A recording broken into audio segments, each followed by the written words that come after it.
انسان اللہ رب العزت سے جب بھی دعا کرے نا، اس یقین کے ساتھ اور اس لگن کے ساتھ دعا کرے کہ انشاءاللہ میری اللہ کے ہاں دعا قبول ہو گئی۔ اکثر انسان سنتے ہیں، وہ یہ کہتے ہیں کہ یار میں نے بڑی دعائیں کی ہیں، میں اللہ سے بڑی دعائیں کرتا ہوں، میری دعا قبول نہیں ہوتی۔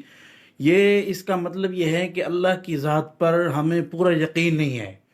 جو آدمی اللہ سے دل لگی کے ساتھ اور یقین کے ساتھ دعا کرتا ہے، اس کی اللہ دعا قبول کرتے ہیں۔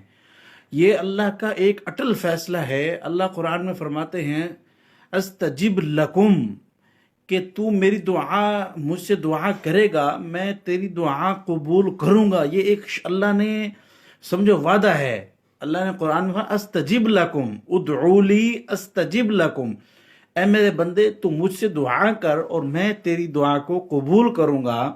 اللہ خود ہمیں دعوت دے رہے ہیں کہ میں قبول کروں گا، پھر ہم کہہ رہے ہیں کہ میری دعا قبول نہیں ہوتی میری۔